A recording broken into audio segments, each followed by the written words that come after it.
आपले माजी मंत्री शशिकांत पाटील, शशिकांत नाईक आणि आपले राजू गड्डेंनो हे सगळे शेतकरी संघटना पाठीमाग आपण गेलेले आहे. ह्या कारखान्यात मी राजशेट्टी साहेबला बोललो, तुम्ही 3600 एवढे मागितलं, माझ्या मागणी आहेत, माझ्या मनातले 4000 रुपये मागा म्हणून पुढच्या वर्षाला करूया. पुढच्या वर्षाला करणारच आहे आम्ही त्यांच्या पाठीमागे आम्ही सदैव राहणार आहे.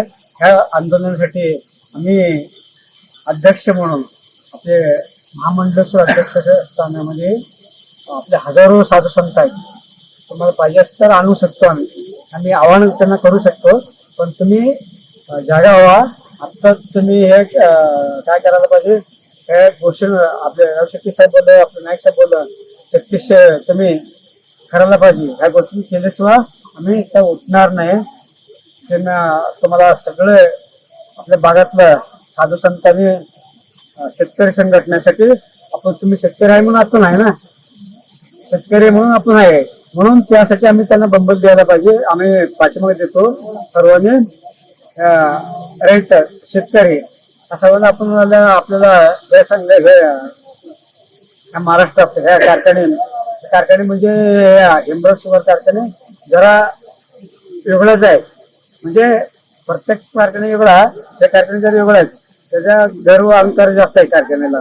ते गर्व शिकवण्यासाठी आम्ही पाठीमागे आहे. आपण शेट्टी साहेब, राजू शेट्टी साहेब आणि आपले नाईक साहेब, राजू शेट्टी साहेब सगळे मिळून आपण हे दडवं शिकवण्यासाठी आपण आता बोललो, मगाशी बोललो, त्यासाठी आपण खंबीर आहे, खंबीरपणे राहणार आहे. आणि पाहिजे तर आम्ही इथंच राहणार आहे.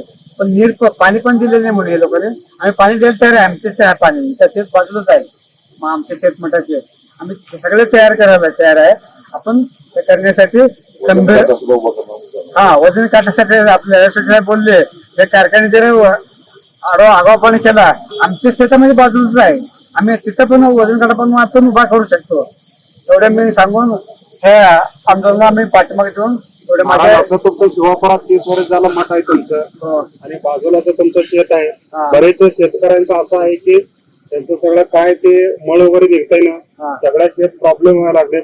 आणि या कारखाने झाल्यापासून कोणत्याही शेतकऱ्याला काही दिलं, त्याच्याबद्दल काय बोलताय तुम्ही? काही दिले नाही. हे लोकांना आम्ही मागे एकदा बोललोय, पण ते ऐकलं नाही. हे महाराज काय बोलतो असं त्यांना वाटलं असेल.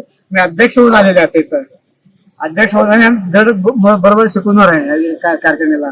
त्या सगळ्या शेतकऱ्यांना त्यांना जे काय नुकसान होत आहे ते नुकसान भरपाई द्यायला पाहिजे. एवढे माझे आग्रह त्यांना मी सांगू शकतो. ओके, धन्यवाद. Thanks for watching. Read, discuss and debate with editor Dr. Yan Prashant Rao. Wanted reporters in print, digital and visual media for Bharat Vaibhav Daily Newspaper, BV News 5 Channel and BV Fast Web News from all the talukas of Karnataka, Goa and Maharashtra. If interested, send your resume to 9019229369.